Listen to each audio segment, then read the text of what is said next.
Iran में सरकार ने कबूल किया है कि हिंसा में मारे गए जो लोग हैं उनका आंकड़ा 3000 से ज्यादा पहुंच गया है। और इसके पीछे जिम्मेदार कौन है? इसके पीछे अमेरिका जिम्मेदार है। अमेरिका की फ्यूलिंग वाली पॉलिसी जिम्मेदार है। अमेरिका की हिंसा बढ़ाने वाली जो राजनीति है वो जिम्मेदार है। कट्टरपंथ को अमेरिका जिस तरीके से बढ़ावा देता है वो जिम्मेदार है। शांतिपूर्ण सुधार जब होते हैं उन सुधारों की संभावनाओं को खत्म करना जिम्मेदार है। ईरान की जनता को, ईरान के युवा को बरगलाने की नीति जिम्मेदार है। अमेरिका जिम्मेदार है इन 3000 से ज्यादा लोगों के मारे जाने को लेकर। और अब तो ह्यूमन राइट्स ने भी आंकड़े जारी कर दिए हैं।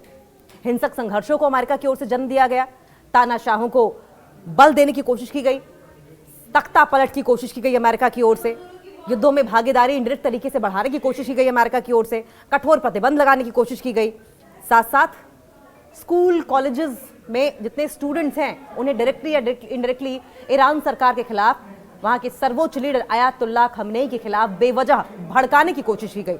तो इन मौतों का जिम्मेदार कोई और नहीं है, इन मौतों का जिम्मेदार है ट्रंप, अमेरिका, बेंजामिन नेतन्याहू। ये जो मैसेकर हुआ है इसे मैसेकर ही कहा जाएगा। इस हिंसा में मारे गए जो लोग हैं इसे एक बड़ा कार्नेज ही कहा जाएगा। और इस कार्नेज का नतीजा ये हुआ है कि आज 3000 से ज्यादा लोग बेमौत मारे गए हैं। ईरान में प्रदर्शन के दौरान मरने वालों की संख्या को लेकर पहली बार बयान जारी किया गया है। सरकार के अनुसार यह आंकड़ा 3117 का है। वहीं ह्यूमन राइट्स ऑर्गेनाइजेशंस का यह दावा है कि इस दौरान 4560 मौतें हुई हैं। दोनों में लगभग 1400 से ज्यादा लोगों का अंतर है। मौतें कितनी भी हुई हो, वजह क्या रही है? और अगर हिंसा हो रही थी, अगर मतभेद थे, किसी चीज को लेकर नाराजगी थी, तो इन नाराजगियों को सुधारने की कोशिश भी की जा रही थी।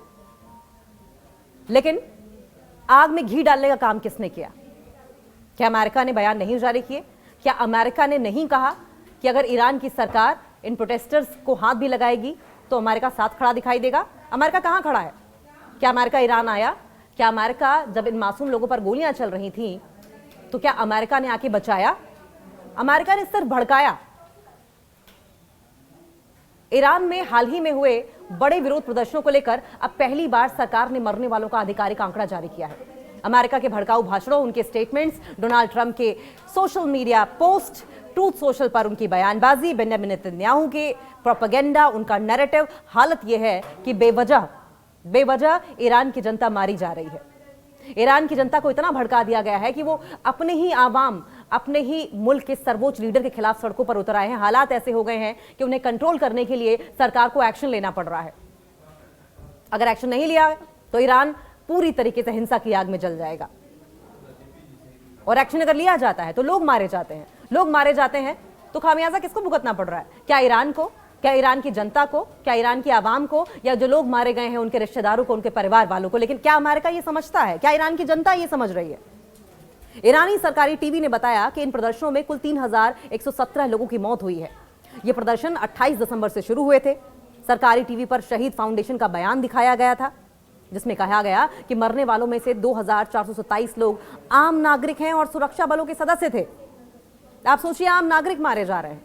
इसका फायदा किसको होगा? अमेरिका को, बेंजामिन नेतन्याहू को, या फिर ईरान को? ईरान की जनता मारी जाती है तो इससे क्या फर्क पड़ता है अमेरिका को? ईरान में मासूम यतीम हो जाते हैं तो इससे क्या फर्क पड़ जाएगा बेंजामिन नेतन्याहू को? उनका टारगेट तो अचीव हो ही रहा है। 2427 लोग आम नागरिक थे, सोचिए, सुरक्षा बलों के सदस्य थे। बाकी लोग कौन थे इस बारे में सरकार ने अभी तक कोई साफ जानकारी हालांकि नहीं दी है। लेकिन ह्यूमन राइट्स ऑर्गेनाइजेशन यानी कि मानवाधिकार संगठनों ने बताया कि आंकड़ा 4500 के पार है। वहीं दूसरी तरफ अमेरिका स्थित एक मानवाधिकार संगठन human rights activist news agency है HRANA ने मरने वालों की संख्या इससे कहीं ज्यादा बताई है। मरने वालों की संख्या 3000 हो, 4000 हो, बढ़कर 10,000 हो जाए, 50,000 भी हो जाए, तब भी अमेरिका को कोई फर्क पड़ेगा? तब भी क्या अमेरिका बचाने के लिए ईरान की सड़कों पर आएगा, अपनी मिलिट्री भेजेगा, या सिर्फ हवाई बातें मारेगा? 6-6 घंटे में 60-60, 100-100 पोस्ट ट्रूथ सोशल पर अमेरिका के प्रेसिडेंट डोनाल्ड ट्रंप कर देंगे। ऐसा लगता है कि अमेरिका के प्रेसिडेंट का ऑफिशियल रोल सिर्फ सोशल मीडिया पर पोस्ट करना बाकी रह गया है।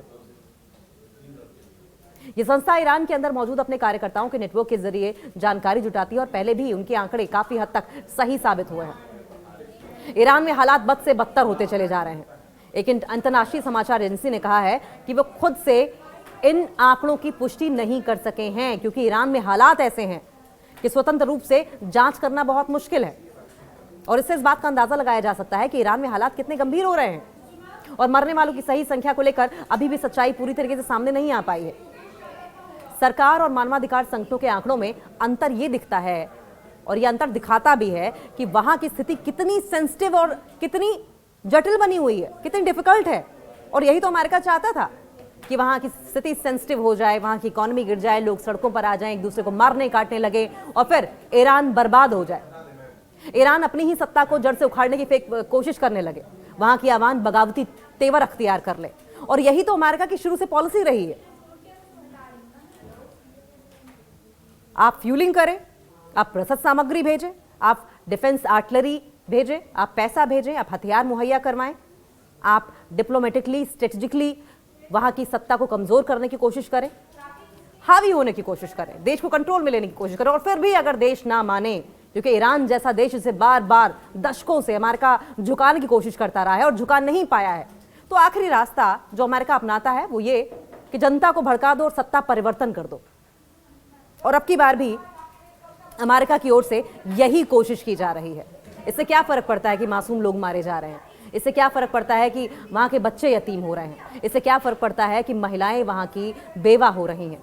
इससे क्या फर्क पड़ता है कि वहां खाने पीने को नहीं है, वहां एजुकेशन की कमी हो जाए, वहां की जनता विकास को तरस जाए, लेकिन हालात ऐसे कर दिए जाएं कि ना कोई घर का बचे ना घाट का बचे। यही तो अमेरिका चाहता है। ईरान सरकार के खिलाफ वहां के सर्वोच्च लीडर आयतुल्लाह खमनेई के खिलाफ बेवजह भड़काने की कोशिश की गई। तो इन मौतों का जिम्मेदार कोई और नहीं है, इन मौतों का जिम्मेदार है ट्रंप, अमेरिका, बेंजामिन नेतन्याहू। ये जो मैसेकर हुआ है इसे मैसेकर ही कहा जाएगा।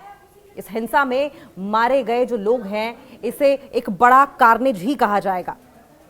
और इस कार्नेज का नतीजा ये हुआ है कि आज 3000 से ज्यादा लोग बेमौत मारे गए हैं।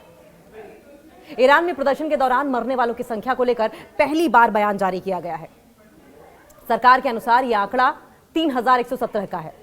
वहीं ह्यूमन राइट्स ऑर्गेनाइजेशंस का यह दावा है कि इस दौरान 4560 मौतें हुई हैं। दोनों में लगभग 1400 से ज्यादा लोगों का अंतर है।